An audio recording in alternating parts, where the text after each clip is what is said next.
na michezo. Mheshimiwa Naibu Spika, nianze moja kwa moja kwa kumpongeza sana Rais wetu Mama Samia Suluhu Hassan ambaye amekuwa ndiye mwanamichezo namba 1 Tanzania. Sambamba na hilo, nimpongeze waziri wa wizara hii pamoja na naibu waziri, bila kumsahau katibu mkuu ndugu yangu Gerson Msigwa pamoja na watendaji wote wa wizara hii.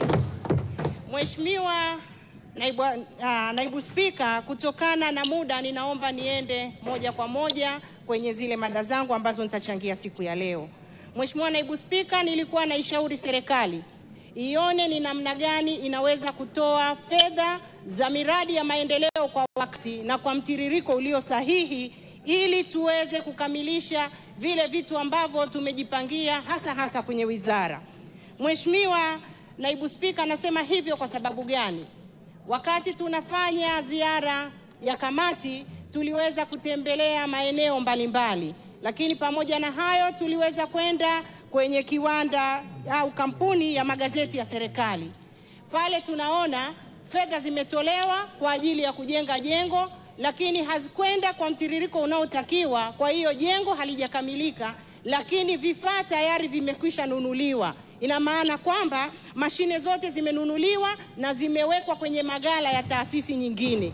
Mheshimiwa Naibu Spika, serikali inapoteza fedha nyingi sana. Kwanza, hii mitambo imekaa zaidi ya miaka 2 chini, inaenda kuharibika. Lakini sio hivyo tu Mheshimiwa Naibu Spika, pamoja na mitambo hii kuharibika, pia fedha inatumika nyingi kwa ajili ya kukodisha magala yale. Lakini pamoja na hayo, serikali inaingia hasara. Kwa mwaka mmoja katika uchapishaji, serikali inatoa zaidi ya bilioni 2 kwa ajili ya kuchapisha. Mheshimiwa Naibu Spika, fedha hizo ni nyingi sana. Zingeweza kutumika kufanya mambo mengine, lakini kwa sababu mitambo imenunuliwa na jengo halijamalizika, kwa hiyo kazi inashindwa kuendelea. Tunaishauri serikali ione ni namna gani fedha zitatolewa kwa mtiririko ili kile kiwanda kiweze ile kampuni jengo lao liweze kukamilika.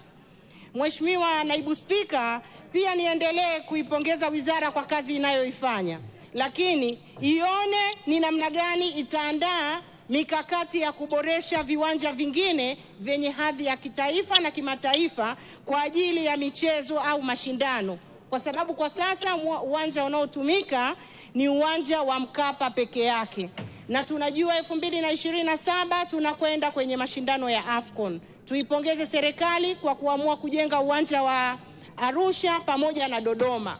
Lakini hapo niendelee kuishauri serikali, kwa sababu pale Kilimanjaro tuna uwanja wa Memorial, ione namna gani itaenda kujenga ule uwanja ili wale wanaocheza kwenye viwanja vya Arusha waweze kwenda kufanya mazoezi kwenye kiwanja hiko cha Moshi, kwa sababu ni karibu na Arusha. Tuna uwanja wa ndege, tuna hoteli za kitalii za kutosha. Jambo hili liweze kufanyiwa kazi ili na sisi Kilimanjaro tuweze kupata nafuu hiyo katika uwanja wetu. Mheshimiwa Naibu Spika, wamezungumza wazungumzaji wengi katika jambo hili, na mimi ninaomba niunge mkono kwamba tumekubali kwamba Singeli ndio itakuwa inawakilisha Tanzania kwenye jambo la muziki. Kwa nini tunasema hivyo Mheshimiwa Naibu Spika? Singeli ni muziki mzuri, lakini basi tuangalie, unakidhi maudhui ya Kitanzania? Kwa sababu wote tunaona mara nyingi nyimbo zinazoimbwa zimebeba maneno ambayo hayaendani na maudhui ya Kitanzania. Kwa hiyo tuone ni namna gani tunaweza kufanya jambo hili likawa linaleta heshima na kulinda hadhi ya Watanzania, hasa wanawake wanadhalilishwa sana kwenye zile michezo wanayocheza kwenye hizo singeli. Haipendezi. Jambo lingine Mheshimiwa Naibu Spika, ninaomba kuishauri BASATA iangalie ni namna gani inaweza kuendelea kuibua vipaji vya wasanii hasa vijana ili kuongeza hamasa kwa vijana wetu, lakini pia kuongeza ajira na kipato kwa vijana wetu. Lakini jambo ambalo nataka kuishauri serikali, iangalie ni namna gani itapunguza ile hela ya kiingilio pamoja na ada, kwa sababu bado ni fedha nyingi sana, na vijana wetu hawa ndio kwanza wanajitafuta, hawawezi kulipa fedha zote hizo. Nia ni njema sana kulinda haki zao, lakini ni namna gani basi tuweze kuwasaidia vijana hawa na wao waweze kupata ajira, kwa sababu Mheshimiwa Naibu Spika, hata leo kikundi kikienda kuimba kwenye ngoma, kama kuna uchaguzi au kuna matamasha yoyote, kuna vile vikundi vidogo vidogo vya kina mama wanaenda kuimba, na wao wanapaswa wajisajili na wakulipa hizi hela. Bado wanajitafuta, hawajaweza kuwa na fedha za kutosha kufanya vitu kama hivi. Kwa hiyo tunaomba kuishauri serikali ni namna gani iangalie jambo hili, ili tuweze kuwasaidia hawa ndugu zetu waweze na wao kupata ajira na kipato. Kufikia hapo, Mheshimiwa Naibu Spika, nashukuru na naunga mkono hoja. Asante. Waheshimiwa wageni waliokaa jukwaa la Spika, wageni wa Mheshimiwa Profesa Palamagamba John Aidan Mwaluko Kabudi, Waziri wa Habari, Utamaduni na Sanaa Michezo, wafanyakazi na wa ofisi ya mbunge wa jimbo la Kilosa, karibuni. Viongozi wa bodi ya taasisi zilizo chini ya Wizara ya Habari, Utamaduni, Sanaa na Michezo, wadau wa habari TF, TAG, CO, Yowutu, UTPC, TAMWA, UNIC, MISA, TAN, Ojakat, Tanzania Bloggers Network, TADIO, watangazaji na waandishi wa habari wa TBC walipo tunzo za umahiri,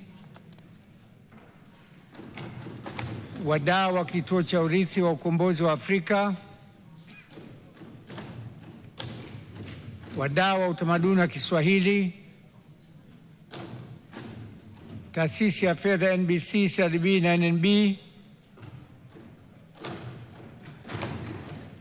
kiongozi wa serikali ya wanafunzi wa chuo cha Tasuba, viongozi wa mashirikisho ya vilabu na wadau wa michezo nchini, wachezaji na makocha ya timu ya taifa ya cricket, viongozi watendaji wa vyama, mashirika na vikundi vya sanaa ikiwemo filamu na utamaduni, viongozi na asasi za kiraia zinazojihusisha na shughuli za sanaa,